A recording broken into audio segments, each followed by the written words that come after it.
Rick's like, how do I know that name again? And I'm like, well, Rounder actually played in the Alexi, what was it, Eastside Elite Hockey League, and he remembers you throwing all 17 water bottles at the same time. I don't think I'll ever forget that story, man. That was hilarious. That was the biggest meltdown in a men's league I've ever seen so far.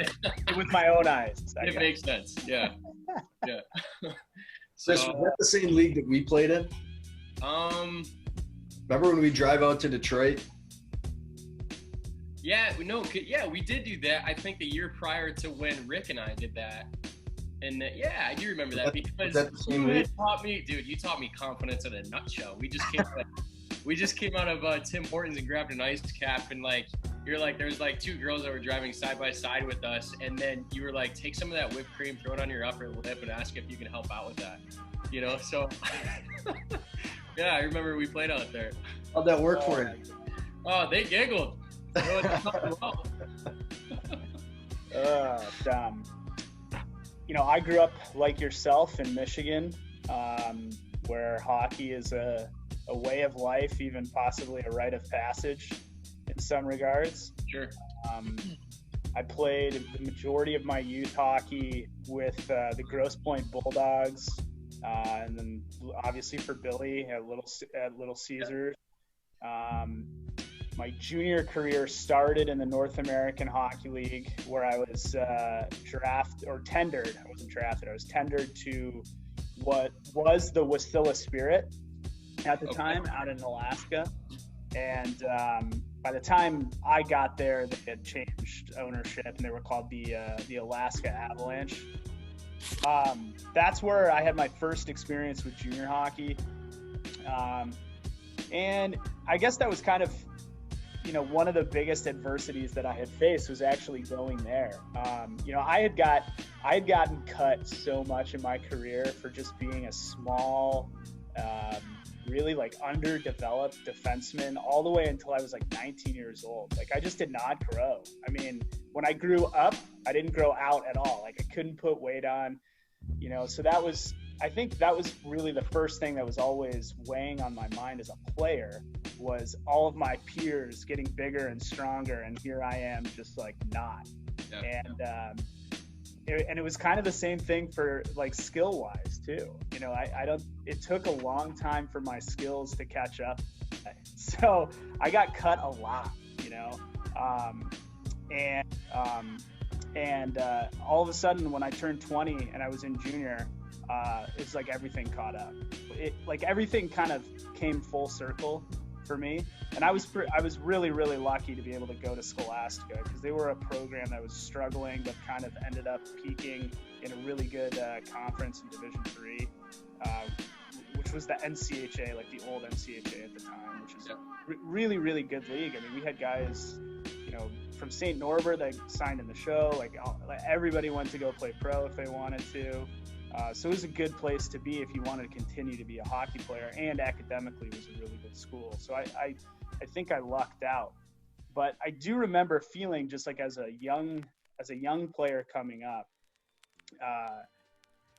always wrestling with my own thoughts about how I performed. Why is this kid better than me? You know, why is this coach like not helping me? And you know, it was a lot of pointing the finger and not pulling the thumb too, which I think creates a lot of bad habits for you later in life. If you don't mind me asking, Brownie, what about that last experience,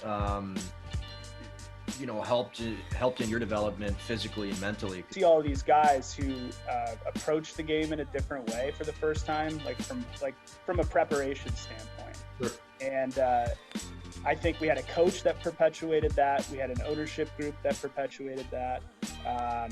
And it just really, from the top down, I noticed very quickly, like this was the best way to lead, right? That it really does start from the top down.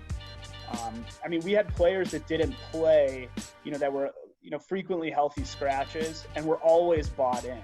And that was a really, really good thing, just to see how a team can be so cohesive. If everybody actually is on the same page and is bought in, you can have a really, really great experience. But the caveat to that is everybody has to work hard, you know? And the younger players wouldn't work hard if the older players wouldn't work hard. You know, the younger players would party if the older players were partying. And we had a mindset for the first time in our life of like, do your job and trust that the guy next to you will do his job. And it really worked out well. The other thing was, that was the first time I really, really had a coach with an open door policy. And that changed things for me a lot. I mean, I was playing for the first time up into that point in my career, the best hockey I had ever played personally. But if I had a bad game, I had no reservations about going into my coach's office and asking questions about, you know, what happened. And he never came down on you in a way to make you feel like shit. He came down on you in a way that was actually constructive. So you could go home and you could think about it or not think about it, but you felt like you got the answer that you needed. So when the next game rolled around, that was out of your mind and you were ready to play well. And that was really impactful for me. Like that open door policy, I think that's something that, you know, back in my day, like holy cow, Smitty, how old am I now? 37. You know, that policy wasn't there, you know what I mean?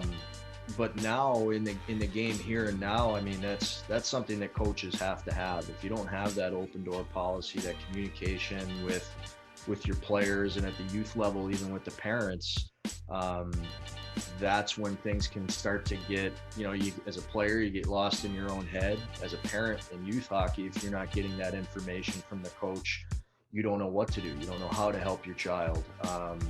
So, you know, that open door policy is very intriguing for me, and, you know, sounds like something that if it were presented earlier in your career, maybe it would have helped you in other ways. Yeah, I think you're exactly right, man. I mean, it's really like anything. If you have a good mentor and you have a good outlet, it's really about having a good outlet. You know, they're not gonna baby you, but at the same time, you know, just somebody to really hold you accountable to a higher standard. But do that in a way where they actually get the most out of you. That's how you advance in anything: work, a relationship, hockey for sure, football, whatever sport, whatever you do. What do you think was missing from the game of hockey that you would have liked to have a part of your journey? I guess, if that makes sense. Well, I mean, I think that depends on what level you're at, for sure. You know, at the youth level, I think coaches at the youth level, and I'm talking anything maybe under major bantam, you know, they should be focusing solely on the fundamentals, and that's pretty much it. I think that one of the biggest travesties that I see and have seen growing up in like a place like Michigan, where you have like Little Caesars, Honey Baked, Bell Tower, you know, you have these powerhouse AAA programs, which are fantastic for player development. They've obviously produced a ton of really good, talented players. Mm-hmm. But at a young age, it's not a business. Don't treat it like a business. Like, if you want to treat it like a business, treat it that the only job that you have is making sure that this player next year is a better player than they were this year. Mm-hmm. And that's it. You know, who cares about winning? Honestly, who cares about winning a state championship? Do you think, you know, Chris Smith is going to remember winning a Pee Wee state championship when he's in junior and he's winning an RVC? Like, no, he's not going to give a shit about that. So I think that that's what really should be focused on, and how to like mold the player mentally before anything else. I mean, you're getting 25 young kids who all come from different families and, you know, different parenting styles, and they're coming together to play a sport. So really the best way to get them better is to get them better upstairs. That's it. You know, and prepare them for what life and hockey is going to throw at them later, because it does, you know, it gets worse, man. The adversity is more and more, and the stakes are higher once you get to college. If you get, you know, obviously if you get past college into the minors, or obviously if you're like in the American Hockey League or anything like that, post college, it's going to get harder. And if you're not prepared for that, prepared for that at a young age, you're definitely behind the curve, because everybody is a good player when you get to a certain point. Everybody. The guys who really outshine are the guys who mentally are stronger. I wholeheartedly believe that. Yeah, I agree with you there, Browner. The one thing I wanted to ask, if you don't mind, and Yep. you said towards the end of your college career, you kind of just lost that spark.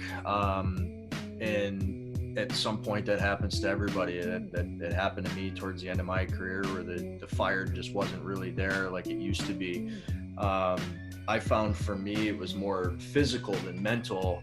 For your experience, was that a physical spark that left? Was it a mental spark that left? Was it both?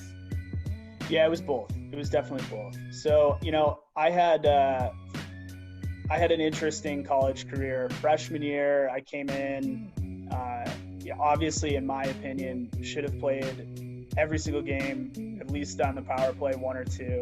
And, I faced some adversity, wasn't in the lineup all the time. And then, which frustrated me. But I went home that summer and I worked harder, worked my bag off. And I came back and I played constantly in every situation my sophomore year. And I got injured my junior year and had hip surgery, and things kind of went off the rails, where I had hockey taken away from me for something outside of my control. And I really started, partying really, really, really hard for that kind of the rest of that year. A lot of substance abuse on all sides. You name it, I was doing it. Sure. I know Smitty and I have talked about this ad nauseum. So I ended up getting that issue sorted out and went back to work out of shape as shit over the summer, and came back my senior year really banged up, obviously from having hip surgery, but clean and sober. And I played personally, from an individual standpoint, the best hockey of my entire career. And I was lucky. I got named to the All-American team. But I fell down the same path I think a lot of hockey players go through. I separated my shoulder 3 times one season, and I was abusing, Tylenol with codeine and, getting drunk and smoking weed and stuff like that. And it's just, there's so much pressure on top of, needing to perform and be well physically, and on top of having that gift of just wanting more, as far as, substance abuse goes. Can definitely be kind of tough to navigate, I think, at that age when you're really exploring and figuring yourself out, when it's super critical to have a good game plan, to be prepared and to be able to produce, to be able to move up as a hockey player and on your journey there. So there's definitely a lot. I appreciate you, allowing us to kind of have this conversation. I think it's needed. How does overcoming the adversities make you better as a player or person to this day, after kind of navigating some of that stuff and maybe incorporating some of the things that you've learned through hockey?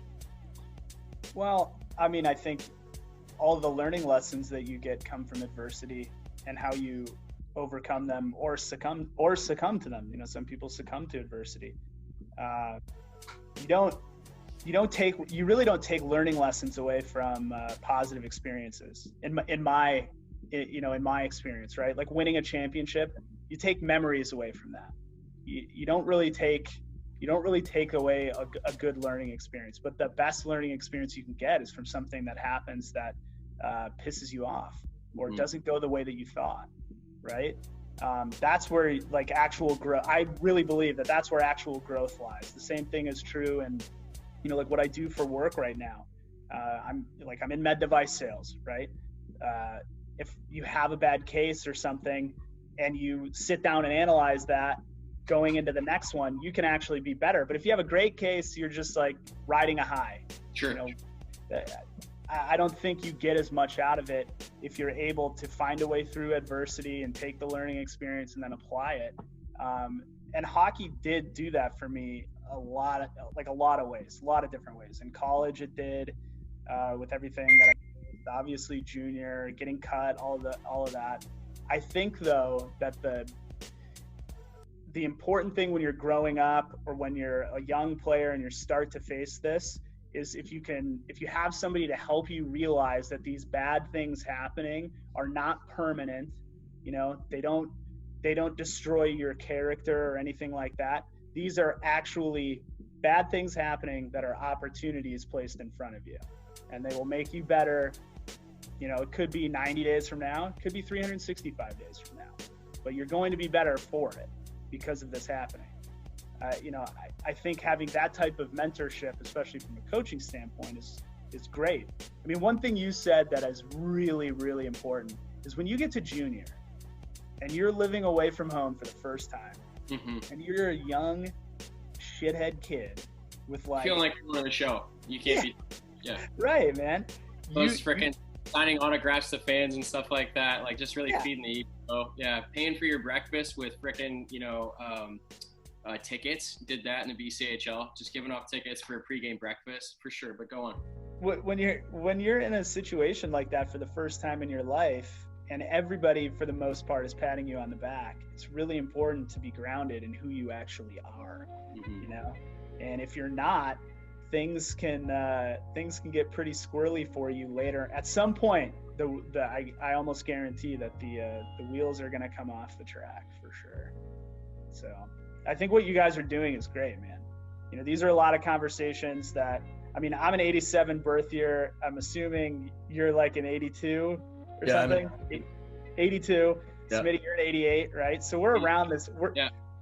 You're an 87. That's right. Yeah. We're all the same generation. Like none of this shit was available.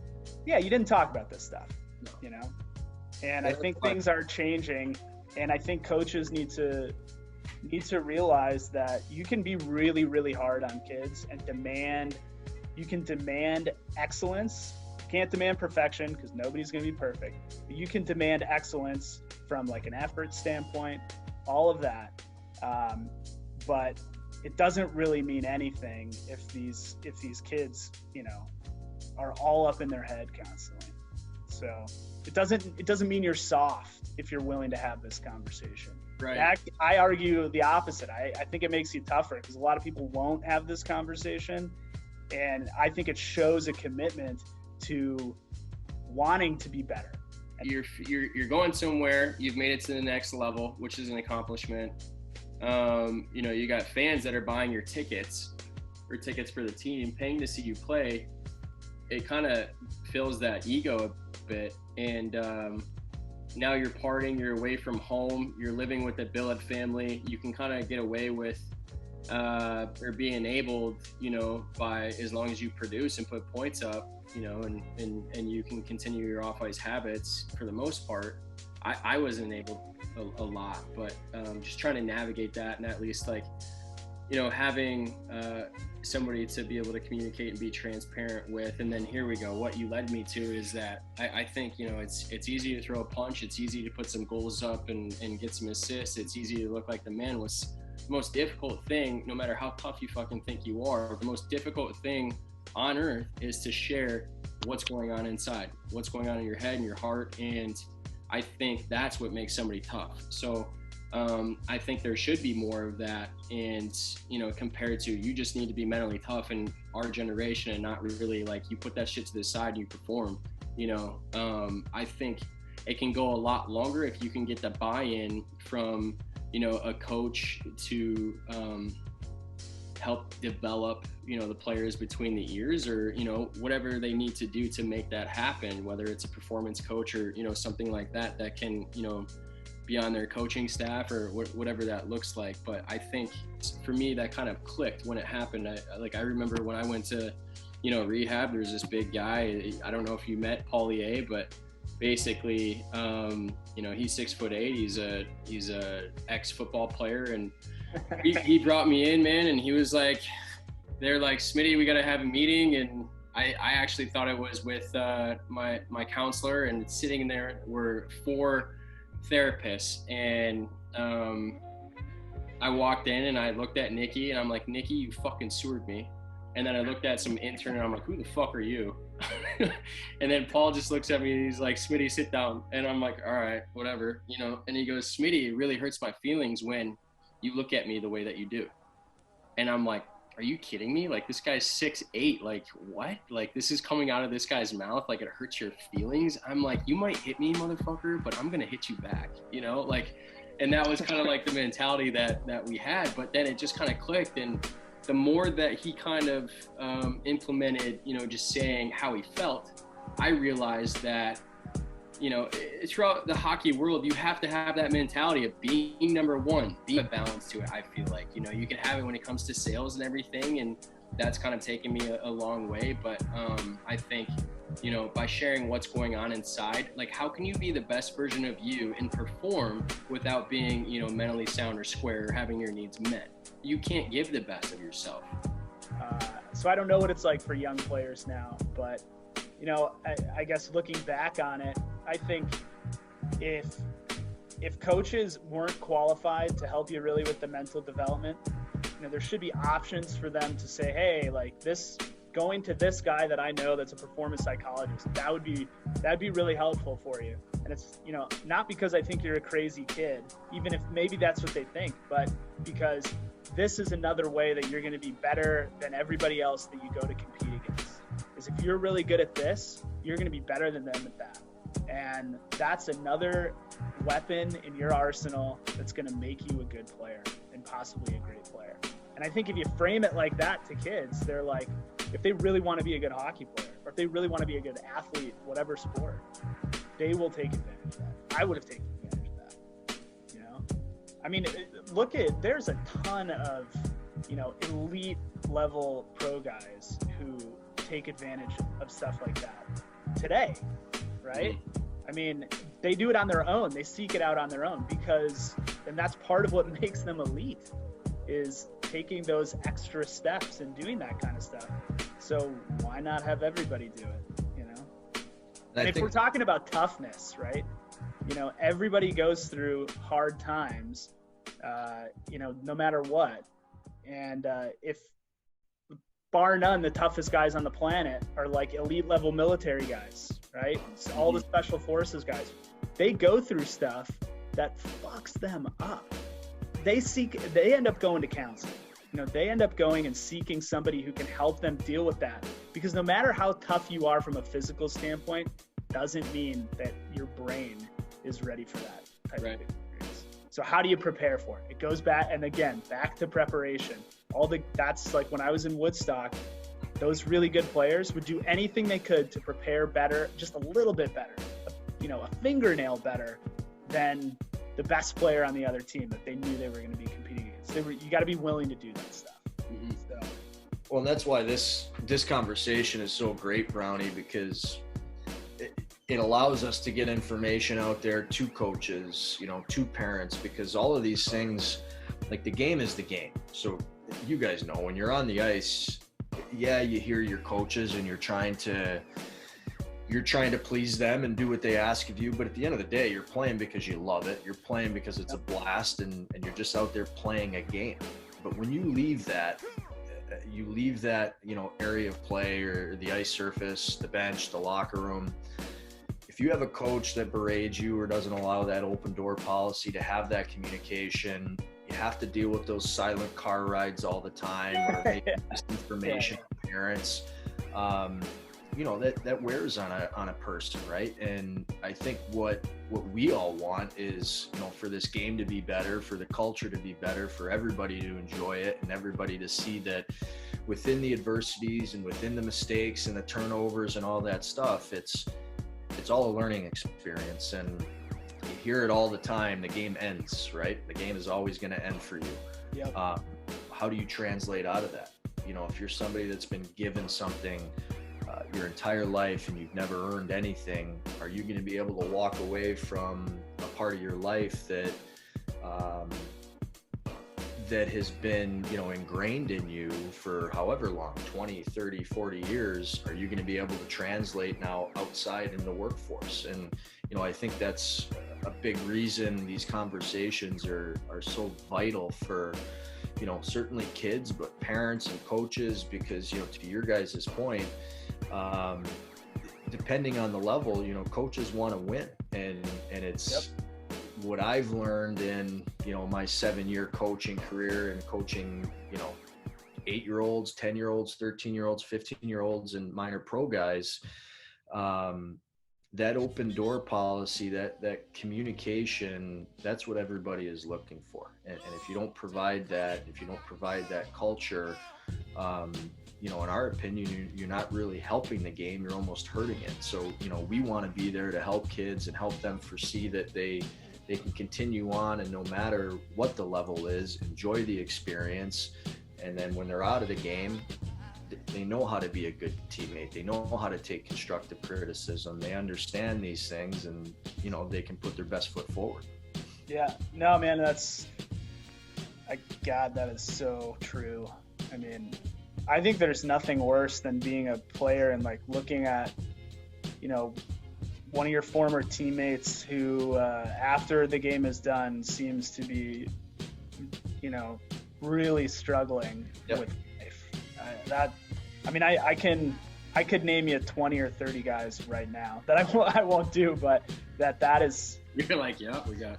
Yeah, I know, it's dead serious, Vinny. I mean, like literally, we could start a list, and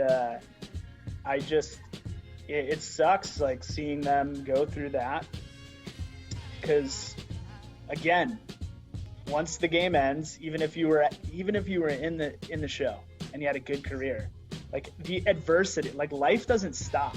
Yep. And hockey and life are not the same things. Like life is much more brutal. No matter what your role on a team was, life is much, much more brutal.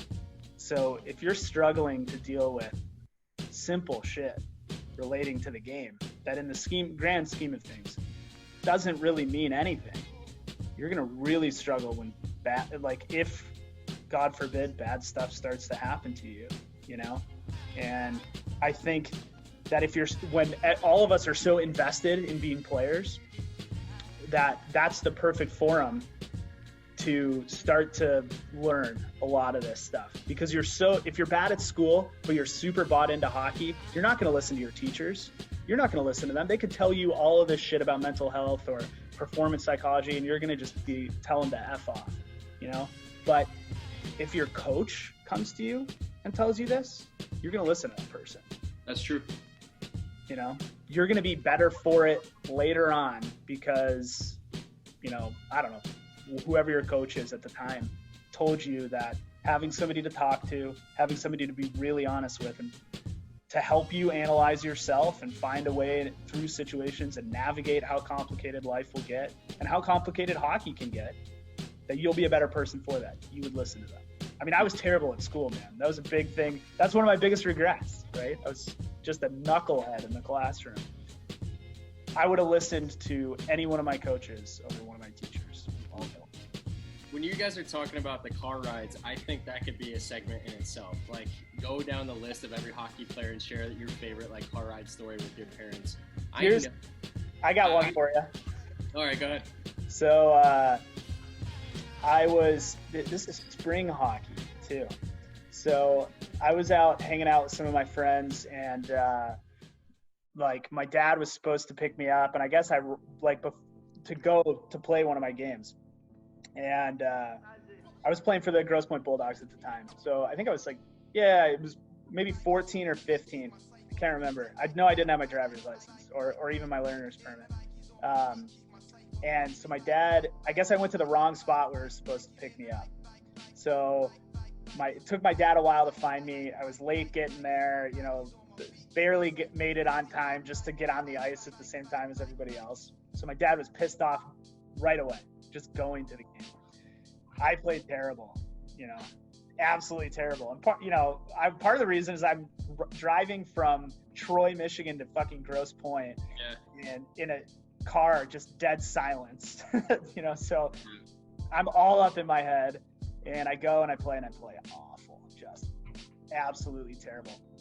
And on the way back, we get back to like Troy, Clawson area, and we're at a stoplight, and all of a sudden my dad just like lights me up. He gets mad at me, you know, about how shitty I played and that how I wasn't taking it serious and all this kind of stuff. And my I made the big mistake of telling my dad to fuck off, you know? Yeah. And just from the driver's seat, boom, just punch. I mean, not open hand, like straight up punch me in the fucking face. And I just opened the car on a main road, like light is still red, and I just took off running into a Meijer parking lot. Like he had to chase me around with the car. I mean, it was fucking terrible. You'll never get this. It was so bad. But I mean, that again, like you're gonna have players who have parents who are like that, and they might be dealing with, you know, their dad might be dealing with stuff with that kid's mom.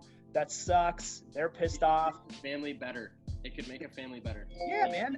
I mean, just by making that kid get a little bit better, you can help out. So why compound that? Why add to that when you can actually help them improve upon it? So, yeah. So that was a good story. This one's for Rick, since he couldn't be here, but I know he would share this one. And this is coming from the guy that started rifling water bottles on the bench.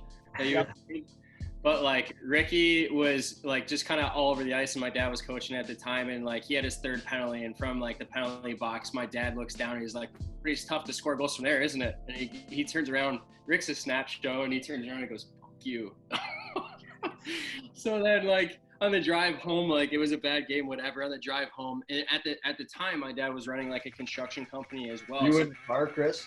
What's that? Were you in the car? No, thank God. No.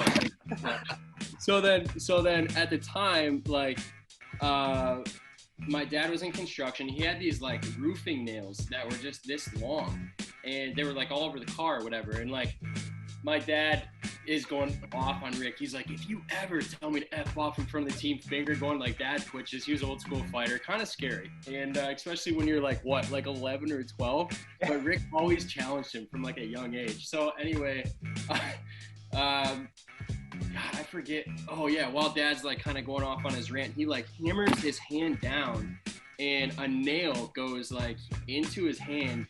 And my brother just looks at him, and he just looks at my brother, just rips it out, and he just gets right back to his blood gush. If you ever fucking blah, blah, blah, blah. So that's when you know that dad was a little different. But again, yeah, those we can all laugh about those times. And I think you're right. You know, like sprinkling the seed. You know, even if the player gets into it. Now imagine if like some of the family members are like they take that into their parenting, or like, you know, they incorporate, you know, just having an open door policy, and like just remind themselves that like stuff is just stuff. Like life is gonna happen, so you keep the small stuff small. You take it moment by moment, so you don't feel overwhelmed, and you chat about what needs to be chat about at that time, and you keep it simple. I think that could go a long way for families as well. So there is a lot more that could come out of this too. Yeah, I mean, these coaches, man, like especially with the kids, like you get them for, I don't know, 2 hours of their life every night, depending on what level they're playing at, obviously. You know, use that time as wisely as you can, right? Mm-hmm. I mean, let's be real with the youth coaches. There's I would argue that it's probably like 1 or sub 1% that elite players that come out of there, they get an interview. Oh, like who was impactful in your career? And they're like, oh, fucking Joe Blow that I played for in minor midget. Right. You know, so you're probably it's gonna be a little bit of a thankless job, but I think as a coach, if I was in that situation, I'd feel really good knowing that like I looked at every kid as an opportunity to make each one of them a better person and a better hockey player at the same exact time. Because if I do that, even if I don't get thanked for it, you know, as cheesy as it sounds, you're making the world a better place. You're creating a better human being. Yeah, I agree with you. And then on the flip side, what you guys were, you know, saying is that what matters to coaches is winning. So, I mean, if you want to talk winning, our society is so used to instant gratification and numbers and metrics and wanting everything right off the bat. But if you could get coaches to see, like Billy, when you were sharing your experience with being vulnerable with another player and creating a non-judgmental place and creating a place where you can communicate whatever, not using it as ammo against that player, so you have that trust.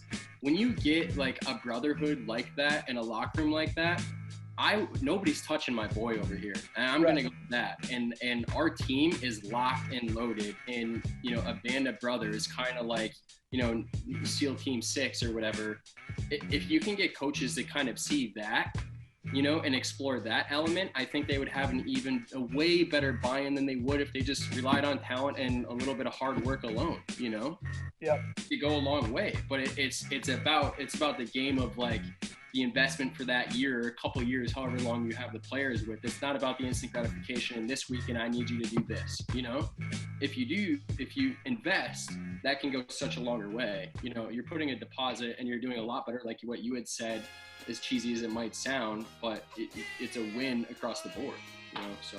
Well, and I mean, especially at the collegiate level, like when you get to college, you understand that the game is a business. You understand that your coach is paid to do this job and that he is doing this full time, most of the time, to not stay there, especially if you're at like the Division III level on a really good, like they're trying to advance their career along as well. Right.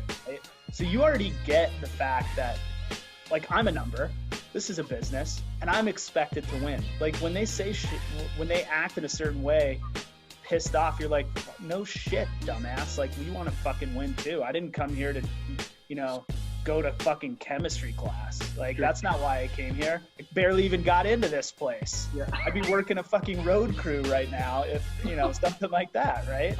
So if you can, I think like if coaches could just be honest with themselves and recognize like this is out of the scope of what I am capable of, but here is the person that can help you. You can put it in the player's hands. I'm giving you the option. I'm giving you the tools. You're the one who has to make the choice. That's it. I'm not the guy to sit here and make you feel better about yourself mentally. That's not me, but I'm giving you somebody who will do that for you. You got to make the decision to walk through the door. If you don't, then that's on you. You either don't think you need it from like a preparation standpoint or whatever, but having the option there, and like a lot of these coaches got to realize that, there are a lot of those people out there that can't do That's that. A great point. And you see it, unfortunately, you see it too much at the youth levels where players are expendable because coaches want, somebody that's maybe a little bit sharper mentally or can score more goals or can skate better. So they become expendable throughout their process. And I think it's really important for, youth coaches out there to understand that at the youth level, these are people and they're not expendable, so they might not help you win a game on a Saturday night, but at the end of the day, if you stick with those people and you're working with them on the ice, you're working with them off the ice and making them better people, that's going to come back to you. It's going to come back to your culture instead of saying, well, he can't really run our power play. We need somebody to run our power play to beat the team and to, for the state championship. Let's do what we can to win that. To your point, nobody remembers what you did when you were 12, 13, 14 years old. I mean, for me, I was lucky because I had coaches that did things the wrong way too. But I lost a lot of hockey up until, my U18 year. And I ended up at Shattuck and I got a taste of winning. And then I lost again all through my college career. And it wasn't until, the minors where I was able to really break through and understand a winning culture. But to your point earlier in our conversation, it was because of all the hard times, right? Even the bad coaches that I had, I learned how I didn't want to treat people, right? Because of the way they treated me or the way they spoke to me or acted towards me. I knew that wasn't going to be something that was going to live in a championship culture. So those adversities, they help you grow. But I think it's really important, for the hockey culture that, like you kind of set it up until, Major Bantam, that's when you can kind of start turning, into serious hockey, midget hockey, junior hockey. That's when the business starts to show. But the youth levels, players shouldn't be expendable. They should never have to feel like they're, an expendable asset. Totally. Yeah. It's funny. I don't know if you even know this, Smitty, but so when I was playing for Bill Cirillo at Little Caesars, I got cut from that team. And it was like a really strange time in my life with my family and everything. And yeah, like the one thing that I noticed about when Billy cut me is, I was obviously pissed being let go from a team that I wanted to be on. He never treated me differently. Like when it came to summer skates, he never treated me poorly. He always treated me like a person. And I wasn't the best player on that team, not even fucking close, but like, again, I was a late bloomer. And when I came back a couple summers later and I was a lot better of a player, I remember Billy like saying to younger kids, like, I cut this kid and like, look how hard he worked and look at him now. Like, he's one of the better players on the ice. Nice guy. And, Billy was very good at holding kids accountable, but also, treating them like a kid, and recognizing the fact that his job was not just to send this kid on to a really good junior program or get him a college commitment. It was that, this kid's going to be a better person coming out here. I would have really like kind of losing him as someone to look up to, even though it was for a short period of time, would have been really shitty for me as a young guy. So that shows the impact you can make right there.